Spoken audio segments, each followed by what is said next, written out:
Oi.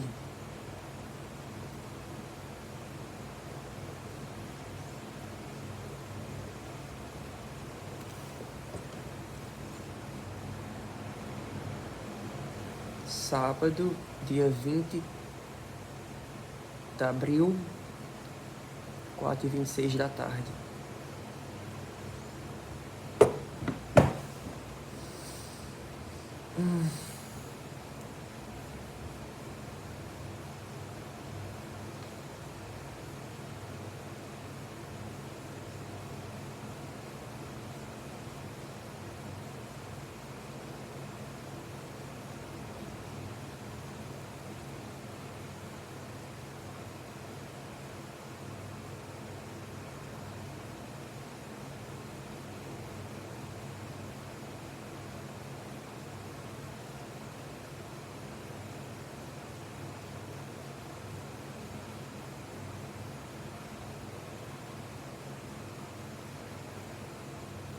Quando eu comecei a fumar, eu costumava desperdiçar de metade a mais da metade de cigarro só olhando ele se consumindo nos meus dedos, sabe? Porque eu achava... Era uma coisa meio de autista. Eu achava meio mesmerizante o desenho da fumaça no ar. Os arabescos azuis, sabe? No espaço.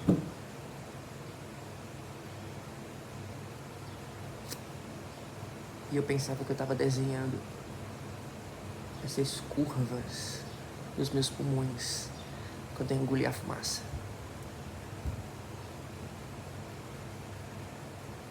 Tipo, eu estava muito consciente do fato de que eu estava fumando. Quando eu olhava o cigarro se consumir sem fumá-lo, não passava pela minha cabeça que eu estava desperdiçando ele. Ajudava também quando eu tinha uma carteirinha cheia, além desse cigarro. Porque quando os cigarros começavam a acabar,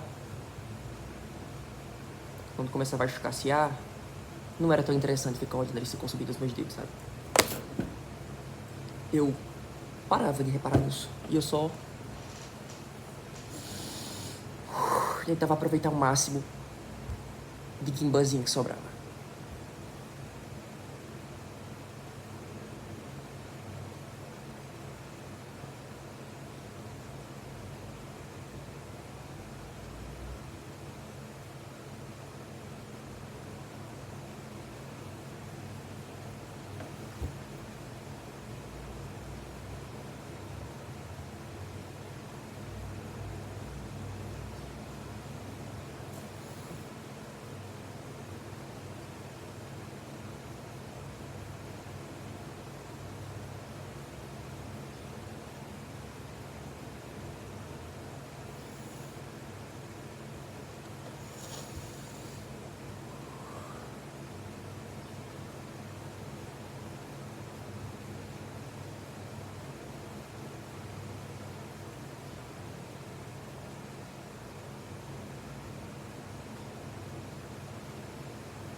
Engraçado porque às vezes quando o cigarro já tá acabando,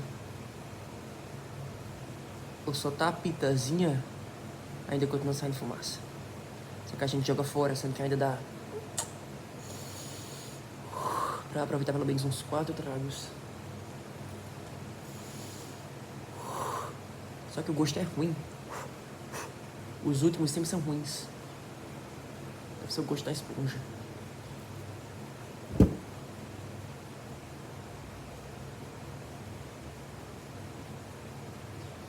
Sei lá, quando eu ainda penso sobre isso, rola uma certa empatiazinha pelo cigarro, sabe? Tipo,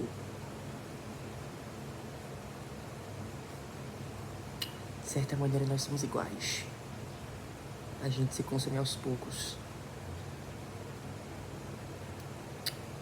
Só que quando você tem uma caixa inteira de coisas pra queimar, tudo parece tão fascinante, cheio de detalhes.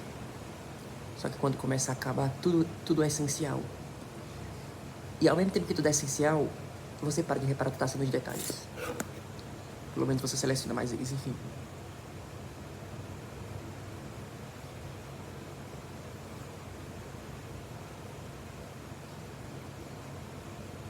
Sei lá, eu acho que no final de qualquer coisa tudo é essencial.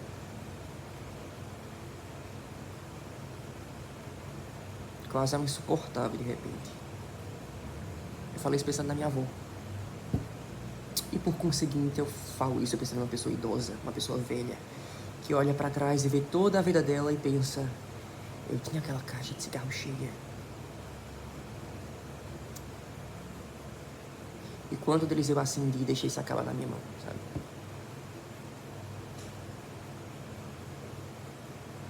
Só que o desperdício também é inevitável, por mais consciente dele que você seja.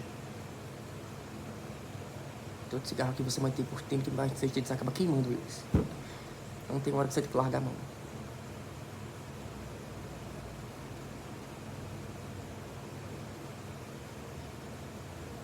Sempre tem coisa que eu costumava me esmagar com um peso tão absurdo. Eu chegava perto de ter crises de ansiedade. Só que hoje em dia, quando eu penso nisso,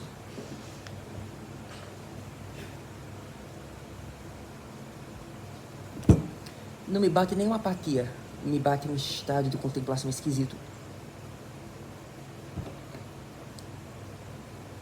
Em que tipo, ok, eu ainda vou pensar muito nisso. Se não for atropelado por um carro, ou não for assaltado, e não tiver nada pra entregar, e o cara achar que seria uma boa ideia e dar um tiro na parte errada, sabe? Tipo, se eu conseguir chegar até a próxima semana, eu ainda vou pensar muito nisso. No futuro. É fácil me ver de um pouco a muito mais velho e acabado e fudido, parando e pensando nisso, do que eu tô pensando agora.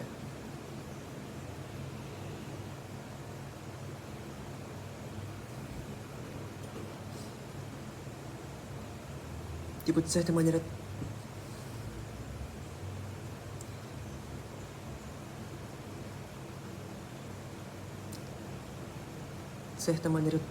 toda forma de vida é um desperdício.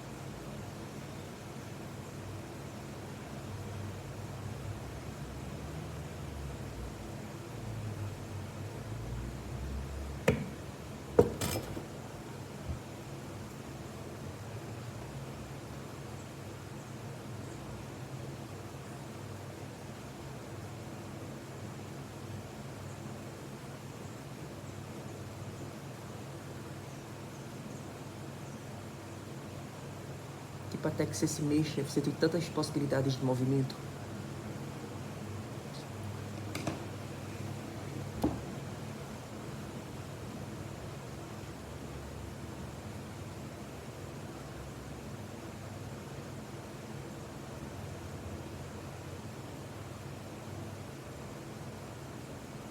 Mas talvez todas essas possibilidades de movimento que você imagina sejam simplesmente uma coreografia que você ainda não conhece.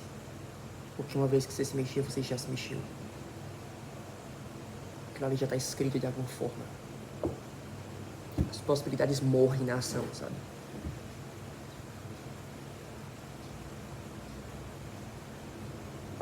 Toda hora, todo tempo.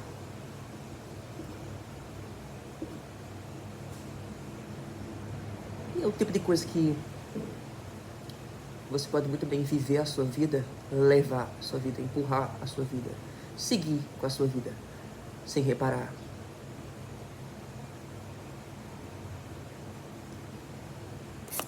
Até que a caixa de cigarro esteja vazia. E nem botox de jeito. E você olha e pensa, de tudo que eu podia ter feito, eu fiz isso.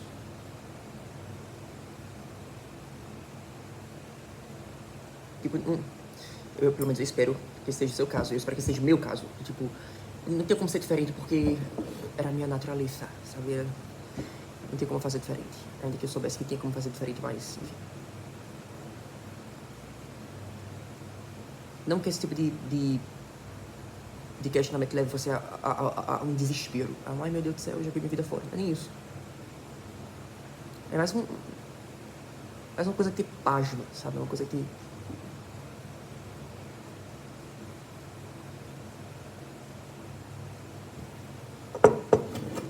tipo, no fim das contas, eu nunca fui livre.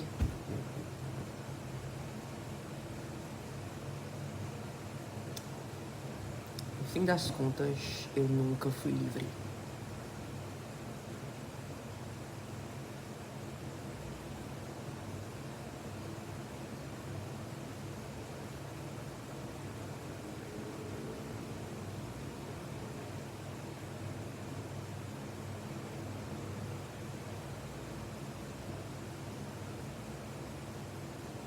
Uma das coisas que eu acho mais difíceis de gravar vídeo, principalmente quando eu tento entrar nesses assuntos, é que pra cada coisa que eu penso, eu me refuto. Eu venho com um contraponto. Eu venho com uma coisa que destrói totalmente o que eu quero falar. Uma coisa que desconstrói o que me afeta.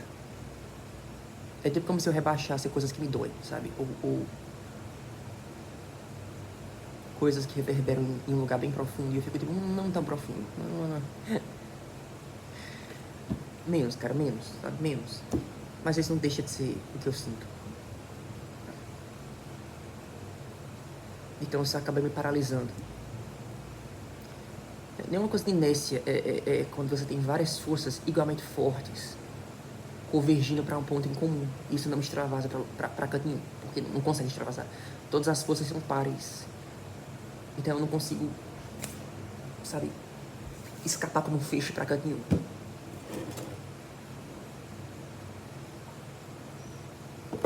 Eu fico nesse centro de gravidade hiperdensa, que não relaxa.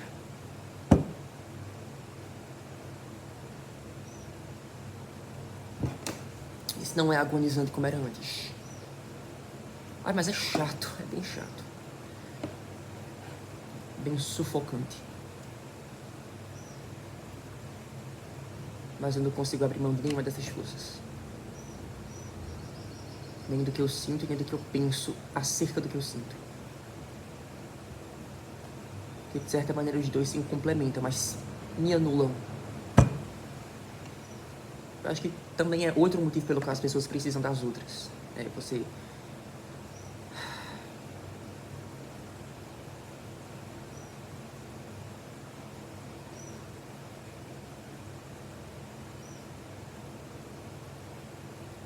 precisa de alguém que quebre uma das suas paredezinhas para você escapar.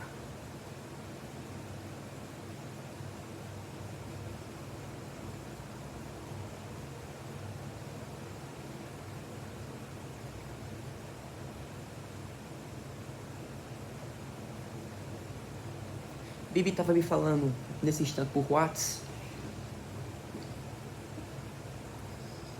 sobre um caos do passado. Faz um bom tempo. Muito tempo. Muito tempo. Tu não era nem nascida ainda. Nossa. Muito tempo. E sobre um flerte. Uma paixonite. Uma paixão que ela teve por uma pessoa.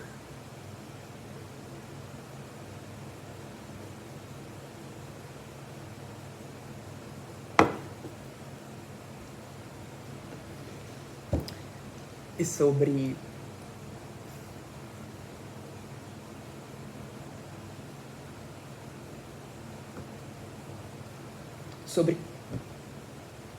quando você tá apaixonado por alguém, ao mesmo tempo que tudo importa, principalmente quando você tá perto da pessoa, Ao mesmo tempo, nada importa. É um paradoxo engraçado. Aquela coisa que falam que gente que se apaixona é piegas. E chata, é insuportável, porque pra ela é tudo ou nada. Tudo ou nada e... né? É um gaude de ser burro quando você se apaixona, sabe? E ela tava me falando que...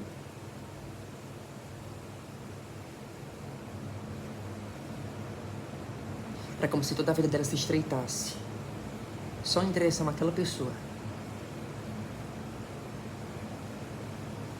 E naquele espaço pequeno de interesse, isso é, aquela pessoa,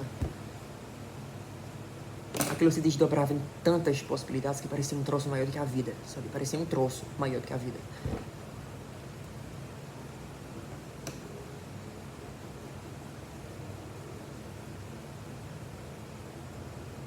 Ela conseguia ver tantas possibilidades.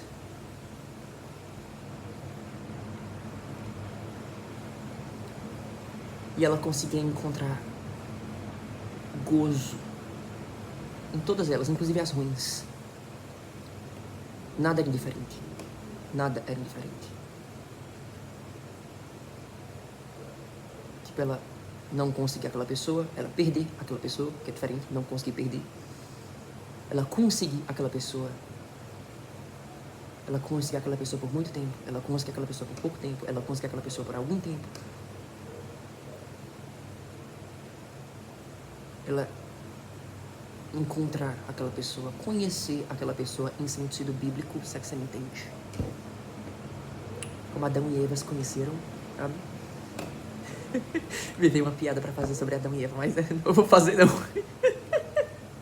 Mas Bibi, se tu estiver vendo esse vídeo, tu sabe que piada é essa. Eu espero que tu saiba, porra. Oh, eu espero que tu saiba. Tu anda com o povo do Vale, porra. Então tu sabe que piada é essa.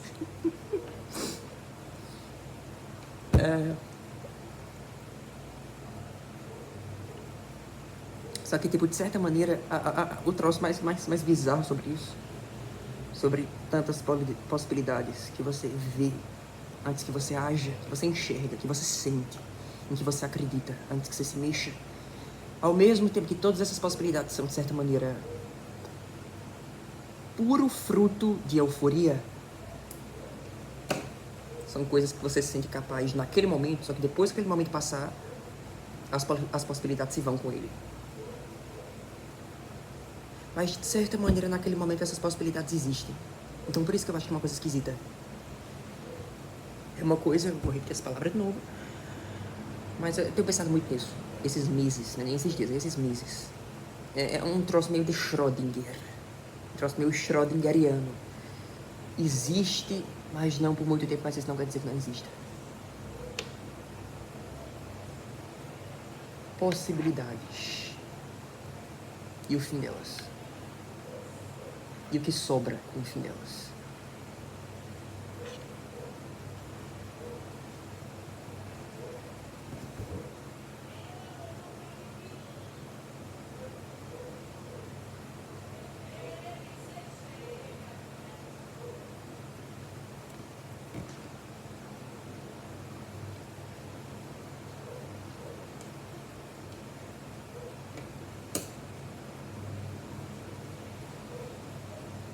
Normalmente não, eu fico um pouco, ai que saco, Vitor. Bibi, ai que saco, Bibi. Eu tenho que ouvir sobre a tua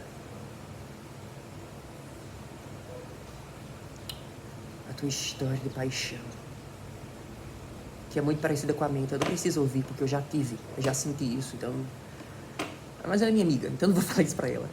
E vá lá, tem algumas coisas engraçadas. Bibi não é como ela, não é covarde. Ela não é covarde. Então ela não recua. Só que ela não... Como é que eu posso dizer?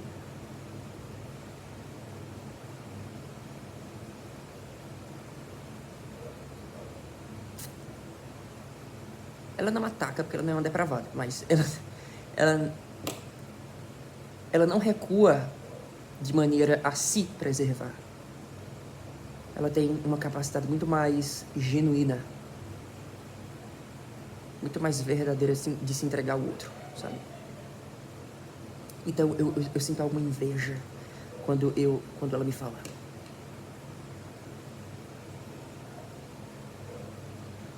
Porque ela petiscou ao arriscar. E ela arrisca muito. Ela arrisca muito, muitas vezes. A paixão não é uma exceção. Então é aquela coisa, me entedia ouvir essa mesma história. Porque no fim das contas, toda história de paixão é meio que a mesma. Não é... O que você sente não é tão especial. Várias pessoas sentiram antes, várias estão sentindo e várias irão vir a sentir. Mas é meio fascinante ver o jeito que ela se comporta. Tão diferente de mim.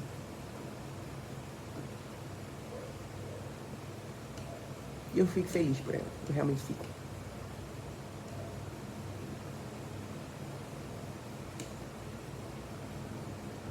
Eu fico feliz por tudo. Fico mesmo.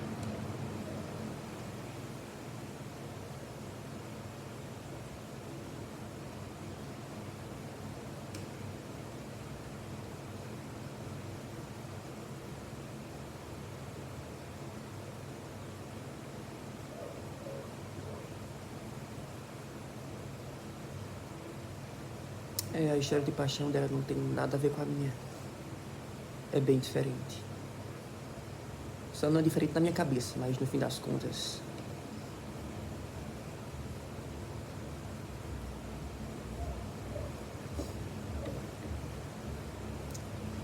o que me impede de mim mesmo é a inveja mesmo. E a percepção da insuficiência.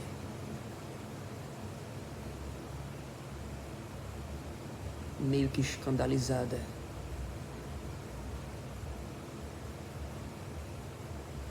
Ao encontrar em outra pessoa uma coisa que ela não tem.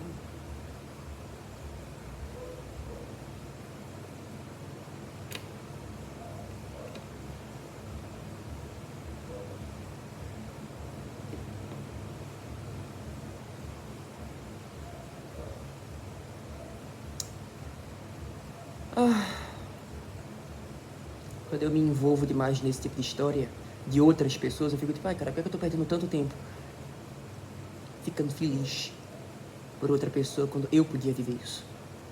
Mas quando eu chego a isso aqui de viver isso, eu fico tipo, isso basta. Mais do que isso é exagero. Eu não sei nem se eu vou aguentar mais do que isso. Se a pessoa corresponder. Se ela me quiser de volta. Em quanto tempo será que eu vou estragar isso? Eu sempre vou ser tentado a estragar isso. Porque uma vez que você tem, a única coisa que lhe resta é perder. Isso vale pra tudo, não só pra paixão. Isso é o tipo de coisa que tudo parece tão significativo quando você pensa em uma pessoa jovem, úmida do vício da juventude, sabe? Se apaixonando por outra pessoa jovem. Tantas possibilidades, tudo pela frente, mas não é...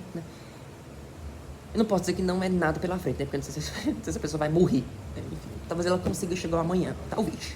Nesse caso, sim, ela tem um tantinho de coisa pela frente, mas não é tudo assim pela frente, não. Nem tão tudo. Umas coisinhas ela tem que ser pela frente, mas não é tudo. Não.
Antigamente, eu sou velho, né?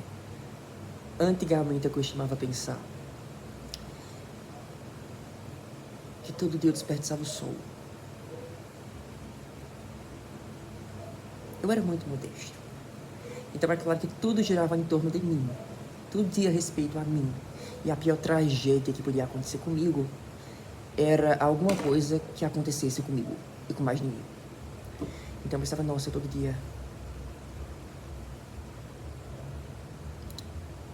eu faço pouco das horas em claro, sabe? Eu faço pouco.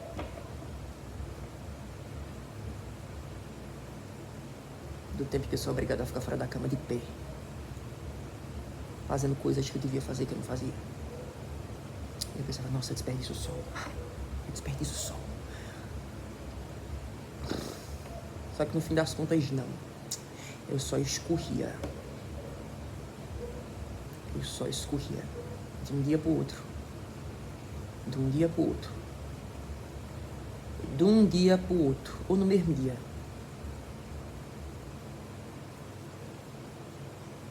Mais uma vez, esse é o tipo de coisa que não me deixa ansioso nem desesperado.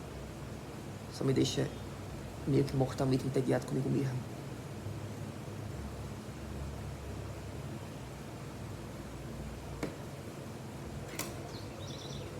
Então, quando eu falo esse tipo de coisa sobre Bibi e sobre a paixão dela, e eu lembro de Elias, e eu lembro de Daniel,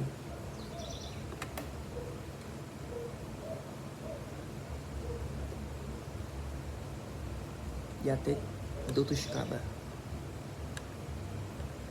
Esses de carne e osso, tá? Esses que moram perto de onde eu moro.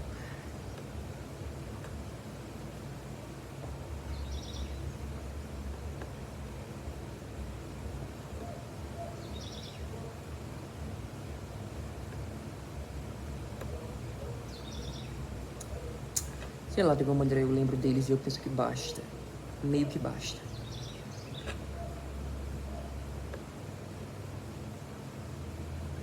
Isso não me dá fome de vida. Isso só me faz perceber que eu tenho uma.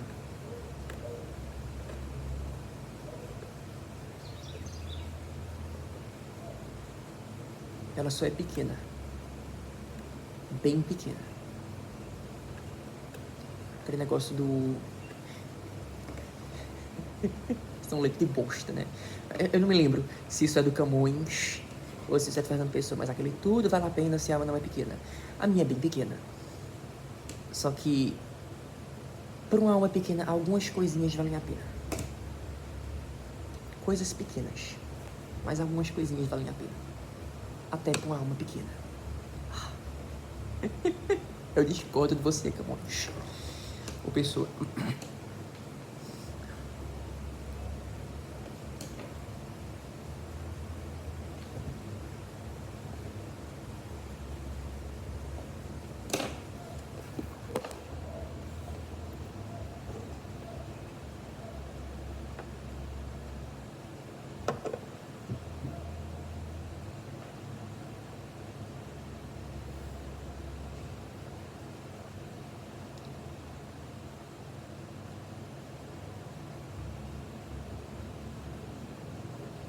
Em casa fica tão bonito, que na casa do vovô, né? Tô na casa do vovô.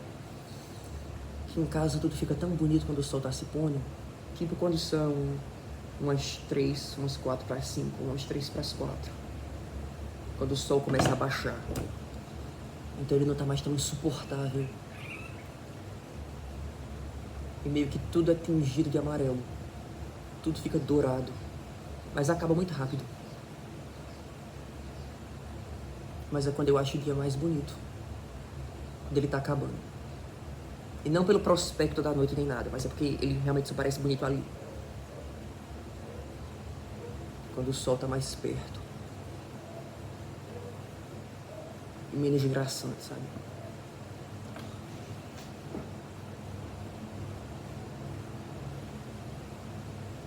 Dá vontade que não anoiteça nunca. Que não acabe nunca de se pôr.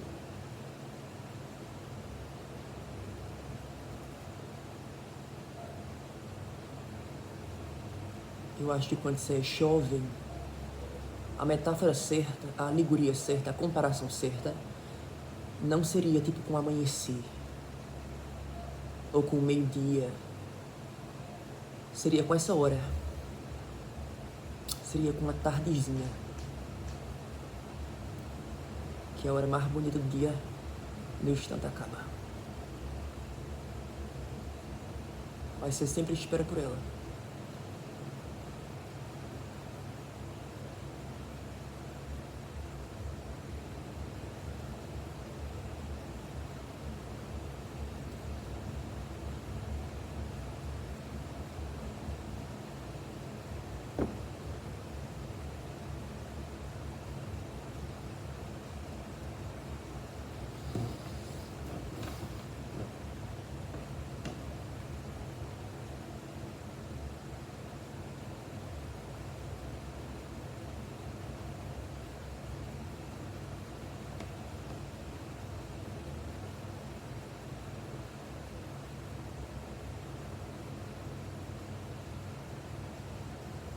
Tá vendo? A gente apaixonado é meio cafona.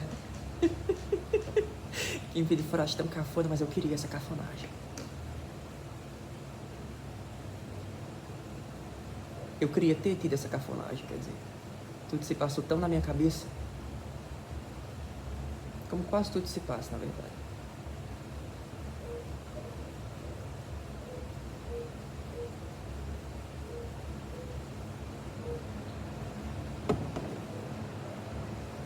Às vezes eu realmente me pergunto se meu coração tá aqui ou se ele tá aqui. E se eu só não imagino que ele bate, sabe? Eu só fico, ai não, talvez. Se eu acreditar que eu tô vivo, então de repente eu tô vivo.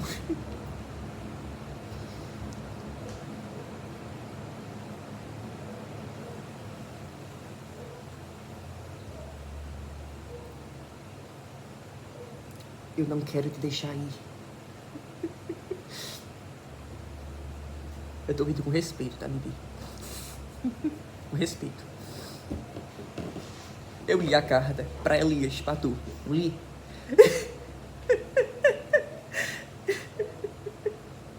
E tu ficou chocadona. Ela ficou chocadona.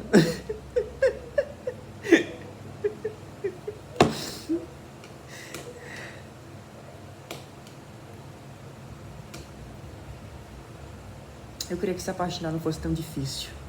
Eu queria não precisar de um Luan Santana gostoso, sabe? Pra sentir aquilo de novo. Eu queria não precisar de beleza física pra sentir isso.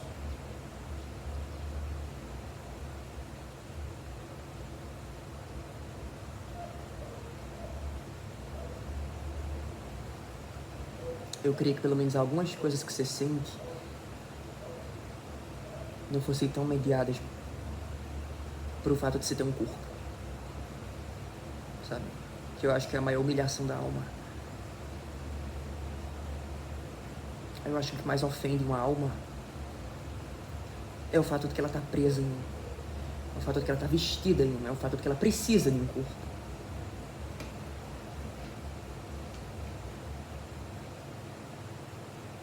Eu queria que tivessem coisas mais facilmente alcançáveis, que fossem além dele.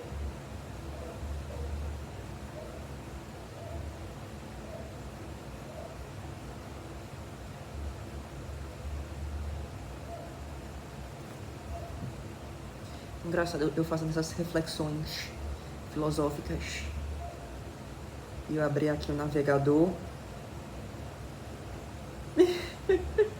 Esses anúncios, esses sites pornô são bizarrões, viu? Eu não vou mostrar porque eu acho que esse vídeo vai ser tirado do ar. Ai, cara, mas por que o povo fica fazendo pornô com animação da Disney? Não entendo. Mas não era isso que eu tava vendo, não. Eu tava vendo um vídeo de um caba do All Australian Boys. Ele vai. Aquele cara que parece o Jake Gyllenhaal. Porque eu tenho a impressão que pelo menos alguém que tá vendo esse vídeo sabe muito bem do que eu tô falando. Tu sabe. Tu sabe. Tu sabe. Enfim, tava aqui um videozinho de amor intenso. Sem sentimentos.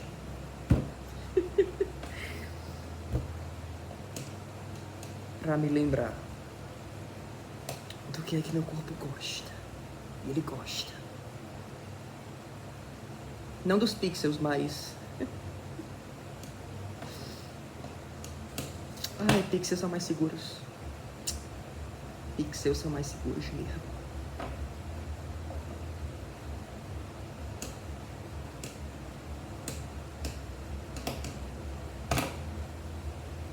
Enfim, imagino que deve ser mais bacana você ser uma pessoa cega e se apaixonar. Eu acho que cegos são os únicos que se apaixonam verdadeiramente.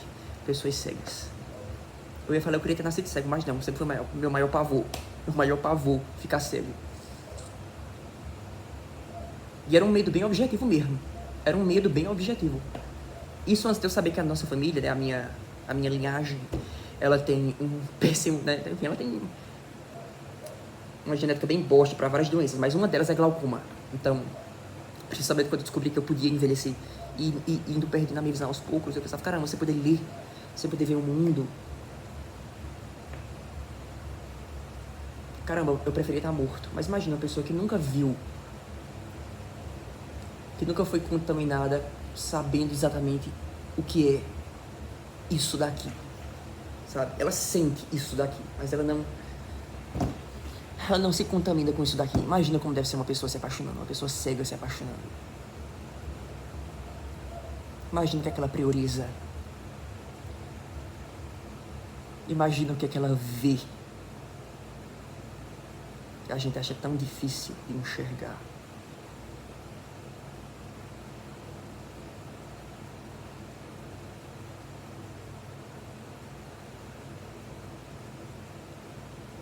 Mas ainda assim, não queria ser cego, não. Não queria ser cego. Ai, caralho, queria não. Queria não. Quer dizer, eu acho que não, porque eu não nasci cego, né? Mas suponho que uma pessoa que nasceu cega, ela... Se não fosse pelos outros, ela nem saberia que ela é cega. Ai, tá vendo, cara? Isso só complica. De repente eu queria. De repente eu queria, eu não sei. De repente eu queria e eu não sei.